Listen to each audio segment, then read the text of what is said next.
Amém? A paz seja convosco, meus irmãos. Louvado seja Deus pela vida de vocês. Seja muito bem-vindo à casa do Senhor. Você que nos acompanha no canal da Primeira Igreja Batista da Ilha das Flores, seja muito bem-vindo como sempre. É um prazer e uma responsabilidade poder chegar aí na sua casa, na palma da sua mão ou no seu televisor, não importa onde você esteja assistindo, mas chegar aí na sua casa, no seu coração, levando a palavra do nosso Deus. Muito obrigado.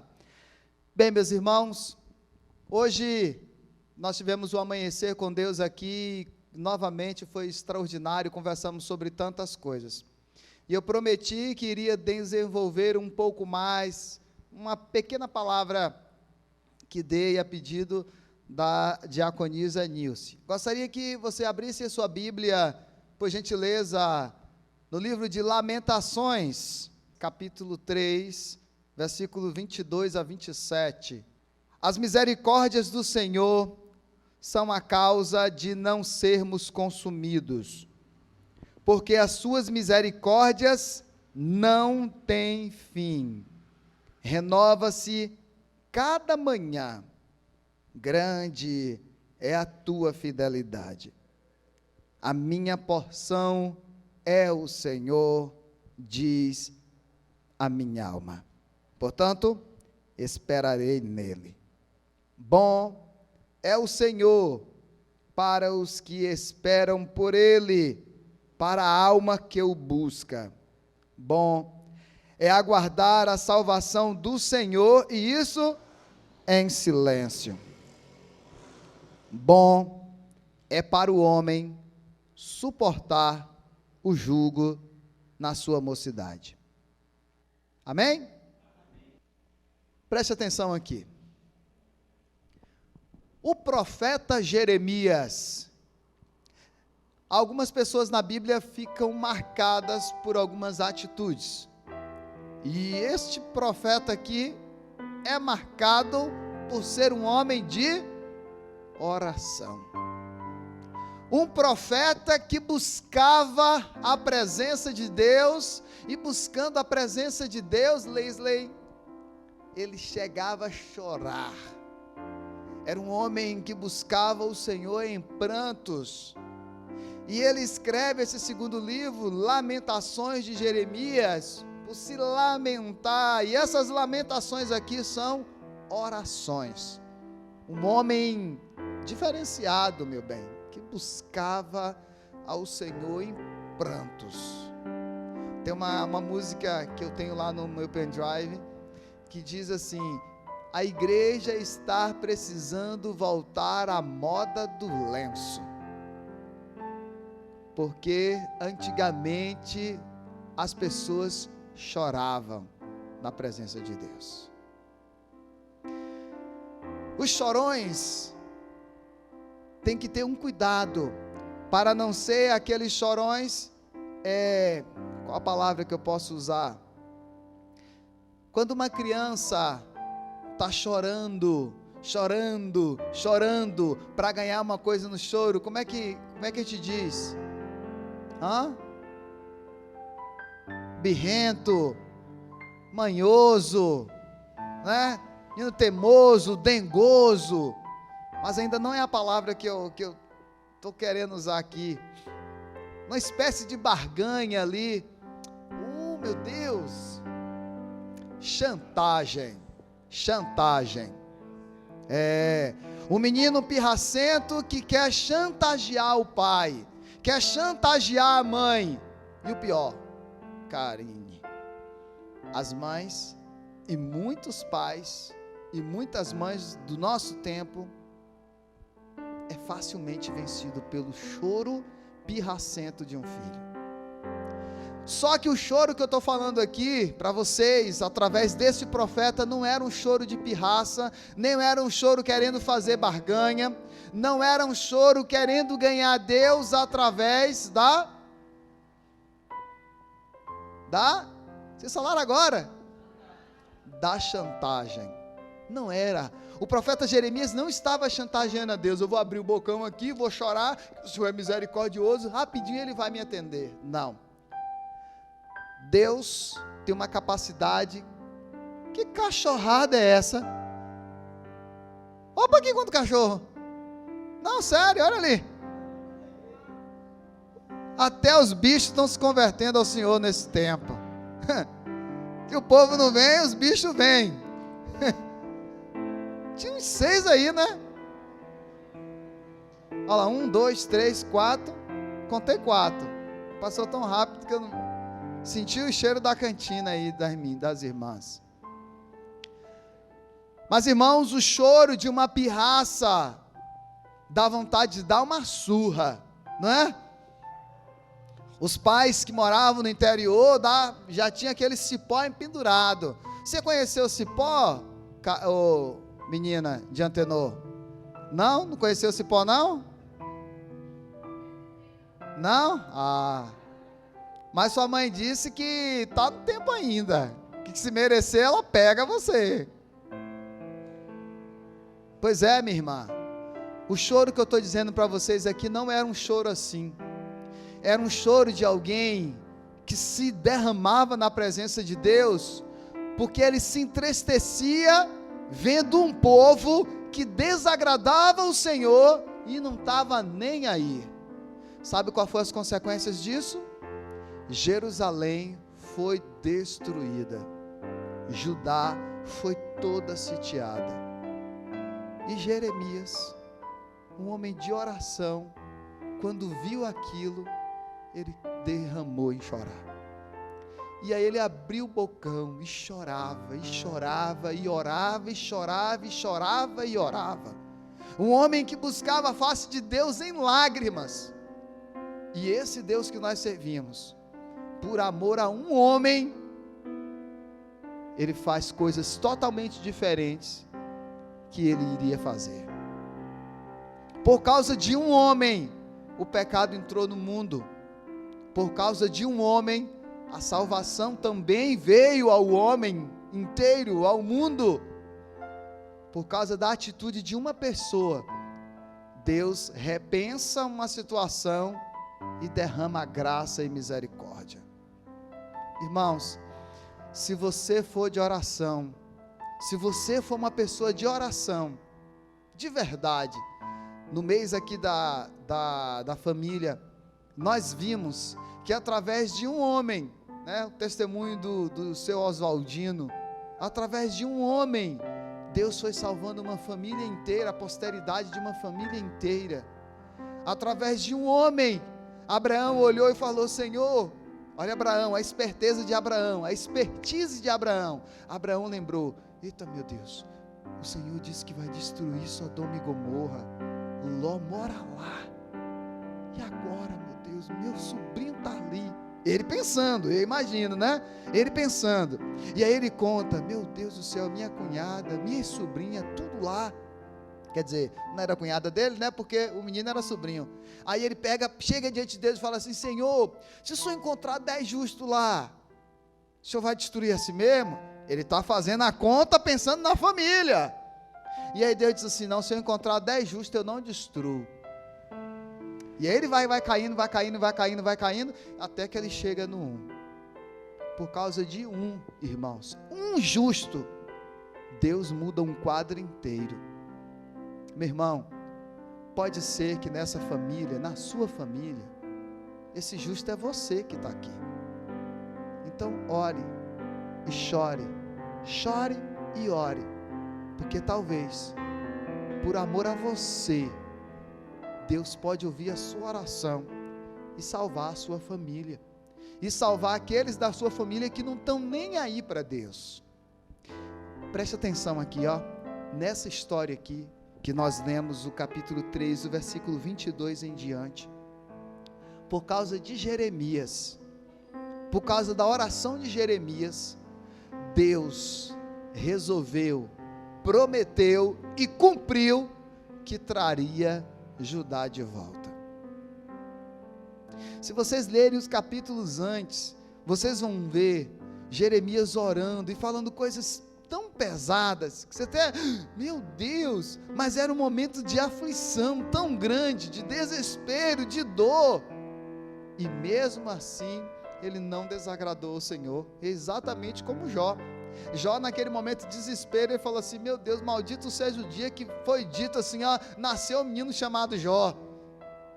E mesmo assim, porque ele era um moço de oração, ele achou graça diante de Deus, que Deus não imputou este pecado nele. Aí, olha a beleza da oração do irmão Jeremias, do chorão profeta Jeremias. Ele diz assim, ele chega à conclusão, a misericórdia do Senhor são a causa de não sermos consumidos. Irmãos, consumida foi a cidade inteira, tudo foi destruído, mas as pessoas Deus poupou, por causa da oração de um moço, por causa do clamor de um homem sincero, com coração sincero, que vivia uma vida que agradava a Deus, Deus poupou. Aí Jeremias entende que não tem nada a ver com a oração dele, ele entende que é por causa da misericórdia. Aí ele diz assim, as misericórdias do Senhor são a causa de não sermos consumidos. Por quê? Ele mesmo responde, porque as suas misericórdias, eu já vi, elas não têm fim. Por que ele chega a essa conclusão? Ele é testemunha de um povo que vivia desagradando a Deus, há muito tempo, e Deus mandava profeta, mandava o recado para o povo, chamava o povo ao arrependimento, e o que era que acontecia? Toda vez que o povo se voltava para o Senhor, Deus derramava misericórdia. De tanto observar isso, Jeremias diz, as misericórdias do Senhor eu já vi, viu? Não tem fim. E ele continua, e ele diz assim, porque elas se renovam a cada manhã. Ele entendeu que as misericórdias do Senhor não eram em ações, ele entendeu que as misericórdias do Senhor eram diárias. Deus não só teve misericórdia naquele dia, Deus não só teve misericórdia amanhã, não terá amanhã, ele teve ontem, ele teve hoje e ele terá amanhã. Por quê? Porque elas se renovam manhã a cada manhã, todo dia a misericórdia do Senhor se renova.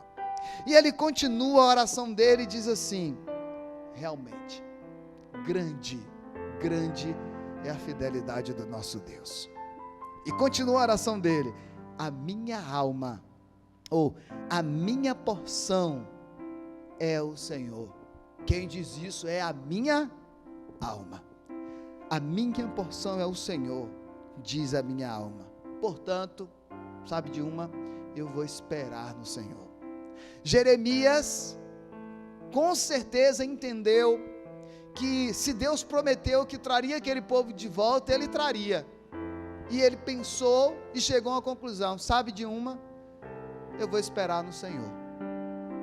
O tempo que Deus cumprir a palavra dele, a promessa dele, está cumprido. Portanto, nele esperarei. E ele continua a oração e diz assim, bom igreja, se tivesse essa ideia de igreja lá, ele diria, bom igreja, sabe o que é? Bom é o Senhor para os que esperam por Ele, para a alma que o busca. Ele está dizendo isso com propriedade. Jeremias está dizendo isso porque ele sabe que toda vez que ele busca a Deus, Deus se faz presente para ele. Aí ele diz, mãe, bom é o Senhor para aqueles que esperam nele. Portanto, bom é buscar a face do Senhor. Aí ele continua e diz assim, bom é aguardar a salvação do Senhor, e isso em silêncio. Esse silêncio que ele está usando aqui é oração. É bom aguardar a salvação do Senhor, e isso em silêncio. E aí ele fecha essa parte, porque a oração continua, é muito longa, ele fecha essa parte dizendo assim, bom é para o homem suportar o jugo na sua mocidade. Meus irmãos, o século 21 tem sido um século de jovens tão preguiçosos, de pessoas tão preguiçosas, e infelizmente a maioria dos jovens só vão entender o quanto é bom ter a vitalidade quando estiver na velhice, que vai ter saudade de quando era mais jovem. Existem tantos jovens que, quando é convidado para servir a Deus, eles querem curtir a vida. E o que é curtir a vida para a juventude hoje? É fazer tudo que a igreja proíbe. Tudo que a igreja diz assim, isso não pode, isso não pode, isso não pode, isso não pode. Esse não, eu não estou pronto para ser crente. Eu vou curtir a minha vida, a minha juventude primeiro. Se o profeta Jeremias ouvisse um jovem desse dizendo isso, o profeta Jeremias então diria assim: meu jovem, bom é para o homem suportar o jugo na sua mocidade.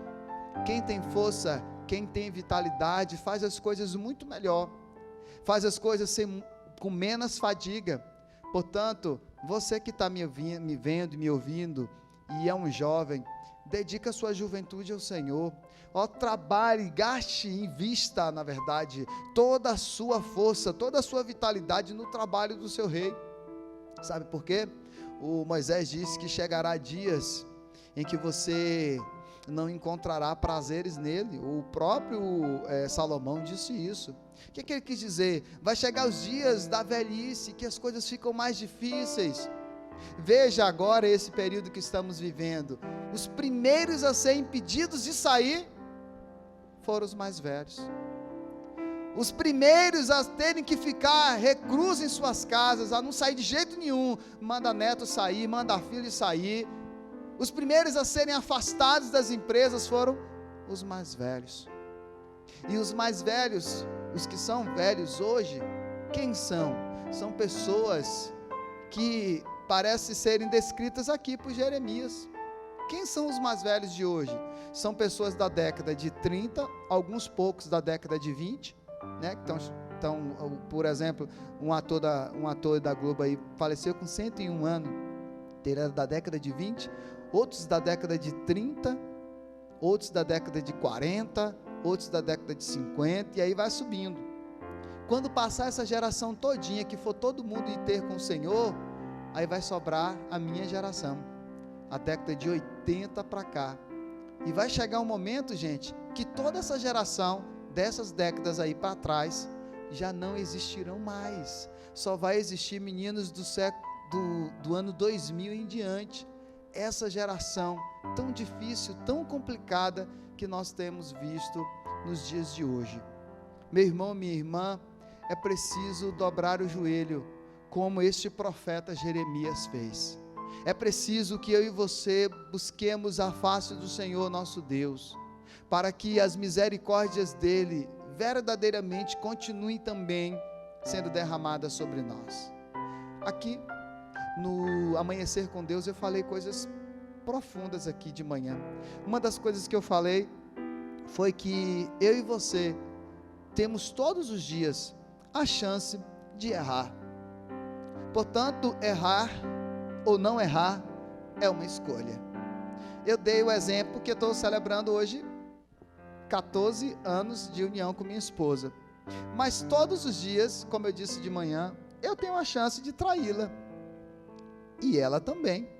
Ela trabalha com homens, ela pega ônibus, ela vai, e tem homens ali, o cobrador é homem, né? O motorista é homem, o passageiro do lado é homem, o colega do trabalho é homem, ela tem relacionamento com outras pessoas. Eu também, eu saio, eu fico aqui pelo bairro, eu resolvo tantas coisas. Isso quer dizer que, assim como eu e Luana, isso acontece com todas as pessoas no mundo. Então, permanecer fiel é uma escolha diária. Você escolhe isso. A mesma coisa é diante do Senhor, você como servo de Deus.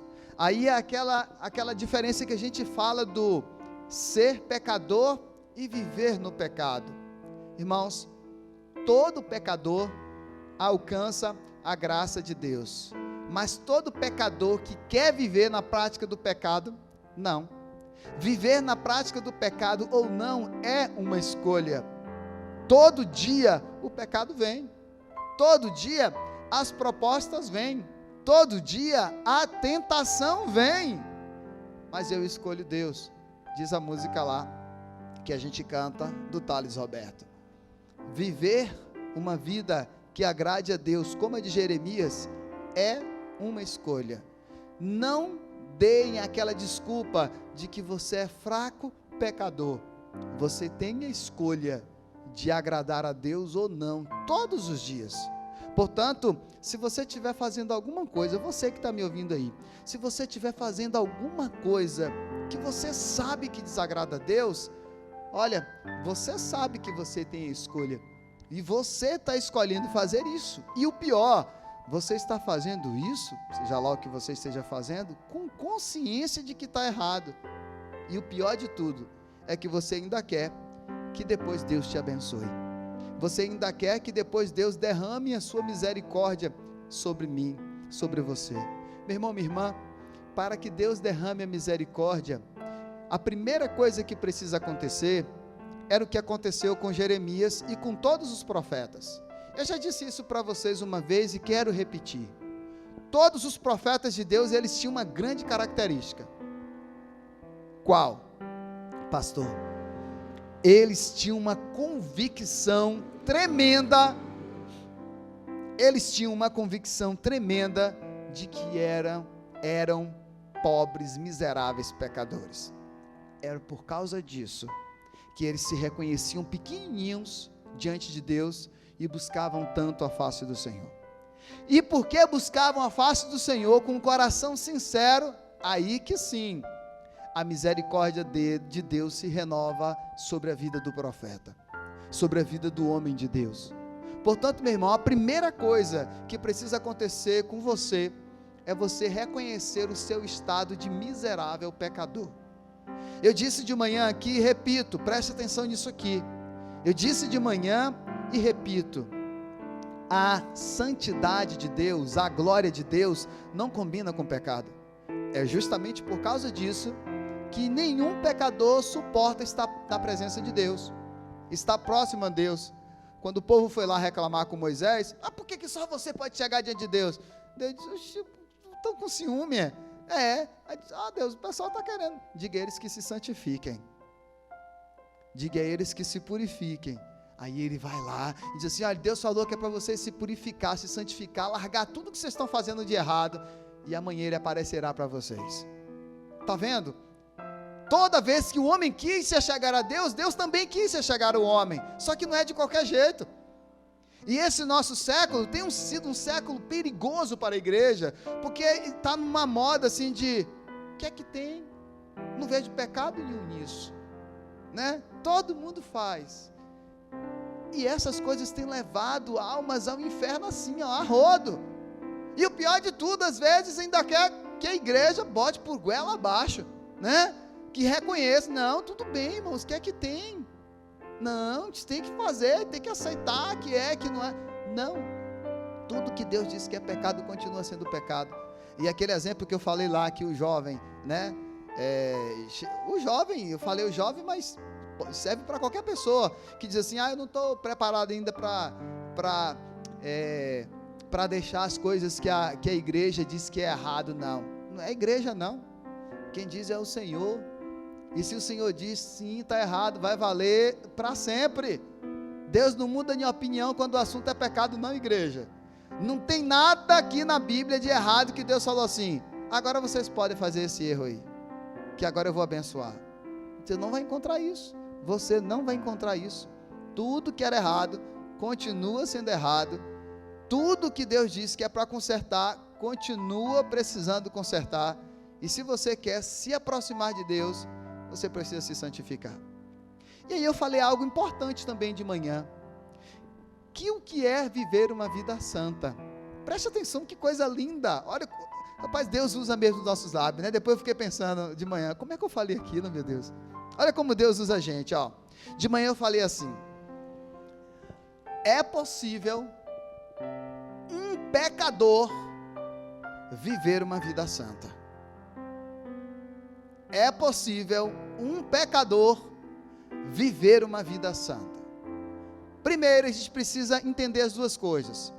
Mesmo sendo um pastor, eu sou um pecador. Mesmo vocês todos aqui, estando aqui na igreja, firme e forte, já convertidos, batizados, vocês são também pecadores. A diferença aí é que vocês escolheram e escolhem todo dia, e vão precisar fazer isso amanhã de novo, escolher não viver uma vida no pecado, ok? Então o que é a vida santa? Vida santa é viver rejeitando esse pecado. Viver uma vida santa é todos os dias você dizendo não para o erro, lutando mesmo, dizer não, vou agradar o Senhor. Foi assim, gente, que o Josué fez. Josué ficou retado quando ele viu o comportamento do povo.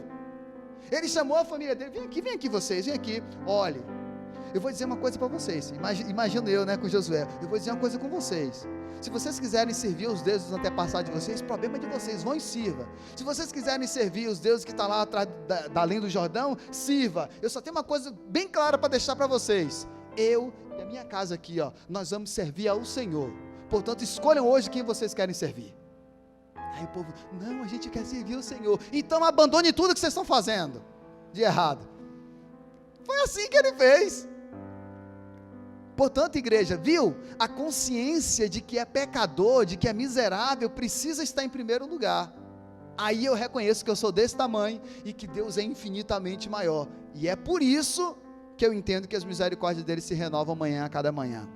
E por isso, um pecador pode viver uma vida santa. Um pecador pode viver uma vida separada para Deus. Por quê? Porque eu sou pecador, porque o pecado, a essência do pecado, infelizmente, está na nossa natureza. Mas pecar, errar, é uma escolha. E eu escolho Deus.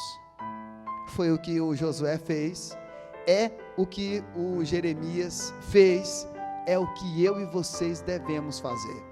Nós precisamos ser pecadores que vivem uma vida santa. Quem é pecador e vive uma vida santa, faz o que Jeremias disse aqui, encontra as misericórdias dele todos os dias. Por quê? Porque Deus se alegra, gente. Deus, ele não é chantageado por choro de ninguém. Não é porque a gente passa 1, 2 horas, 3 horas no joelho, no óleo, como diz os irmãos pentecostais, estou no óleo. Não é por causa nada disso. É por causa da misericórdia do coração. Se você fizer uma oração de 5 minutos, sincera, de todo o seu coração, Deus ouve da mesma forma que Ele ouve aquela que foi de 1 hora, 2 horas, 3 horas, uma tarde inteira. Por quê? Porque só Deus conhece o coração da gente. E Deus sabe quando é chantagem, e Deus sabe quando é um choro de verdade, de arrependimento genuíno. Deus conhece a gente é espertinho nas nossas coisas, mas Deus conhece os nossos corações. Portanto, não adianta mentir, não adianta fingir, porque você vai mentir para o homem, você vai fingir para o homem, mas para Deus não. E aí eu finalizo dizendo o seguinte: o menino que chora, esperneia, e aí o pai vai lá dar o celular, o pai vai lá e faz o que o menino quer, vai, então vai, só para poder ver o menino parar de chorar e de pirraçar, para poder dar paz para quem está ali. Pois é, esse pai não tem autoridade, esse pai, essa mãe não tem autoridade, esse pai, essa mãe não governa bem a sua casa, está tudo errado aí, mas esse pai que nós estamos falando aqui, ele sabe quando o nosso choro é de verdade, é do coração. Portanto, meu irmão, minha irmã, chore na presença de Deus, chore, mas aquele choro de verdade, genuíno. Por exemplo, o Pedro, quando o texto diz que ele chorou amargamente, foi um choro assim, só que ali foi um choro de arrependimento, misturado com remorso, com aquele peso de que estava entregando o Filho de Deus, e que poderia estar ali de alguma forma ajudando, mas negou, e lá na frente Deus restaurou ele. Por quê? Porque ele se arrependeu verdadeiramente do que fez. Se tem uma coisa que o nosso Deus não suporta ver, é um coração arrependido. E aí de manhã, para fechar agora mesmo de chave de ouro, eu disse uma outra coisa bela também. Eu disse assim, olha que coisa tremenda, até usei lá no futebol na hora da oração. Eu disse assim de manhã, no Amanhecer com Deus: a glória de Deus não combina com o pecado, porque o pecado, ele é afastado. O pecador, ele é afastado de Deus por causa do pecado, não é? Mas a graça de Deus combina com o pecado. Em que sentido? Porque é justamente pela graça que nós não somos consumidos. A graça de Deus vem sobre nós de uma forma que é só por causa dela que eu e vocês não somos consumidos. Quer consertar a sua vida? Faz isso hoje, não fica deixando para amanhã não. Você sabe onde precisa mudar, você sabe onde está o erro, então abandone, porque a misericórdia do Senhor te alcança nesta hora, a graça do Senhor alcança você neste momento, mas é preciso que você chore de verdade e com choro de um coração genuinamente arrependido. Tá bom, meu irmão, minha irmã? Deus te abençoe, te guarde e te dê a paz. E faça você, todos os dias, querer, desejar viver na presença de Deus sem ter do que se envergonhar. Olha que lindo. Imagina o que é você todo dia dobrar o seu joelho sem ter do que se envergonhar diante de Deus. Tem coisa melhor do que isso? Não existe.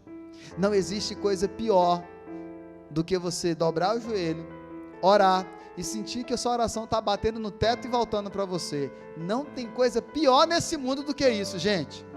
Mas o contrário também é verdadeiro, Sole. Não tem coisa melhor nesse mundo do que você fechar os olhos, orar e sentir a sua oração furando o teto da sua casa e chegando até o trono de Deus. Não tem coisa melhor do que isso. Você quer ter orações assim?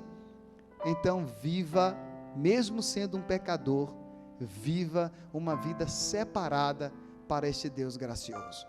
Tá certo, meu irmão, minha irmã?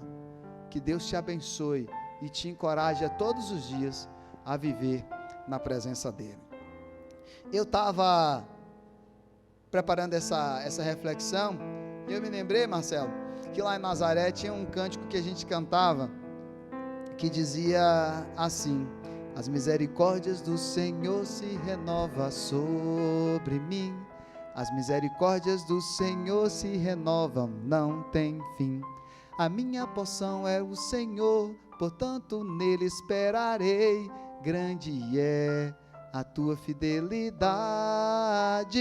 As misericórdias do Senhor se renovam sobre mim, as misericórdias do Senhor se renovam, não tem fim. Amém? Com a oração silenciosa, o culto está encerrado. Vai para casa agora e nessa oração aí, combina com Deus. Senhor, que palavra o Senhor me trouxe, hein? Eu sei que eu estou fazendo isso e está errado mesmo. O Senhor me despertou nessa noite. Não vou fazer mais, não quero fazer mais, e a partir de hoje eu largo, porque eu escolho o Senhor. Que o amor de Deus Pai, a graça do nosso Senhor e Salvador Jesus Cristo, a comunhão e as consolações do Espírito Santo do Senhor, seja com cada um de vocês, meus amigos e irmãos, que aguardam a volta do Messias Jesus, hoje e para sempre. Amém. Bom é o Senhor, os que esperam nele, bom é aguardar a sua salvação. Suas misericórdias são que me sustentam, elas se renovam todas as manhãs. Ele é bom. Bom é o Senhor, os que esperam nele, bom é aguardar a sua salvação. Suas misericórdias são que me sustentam, elas se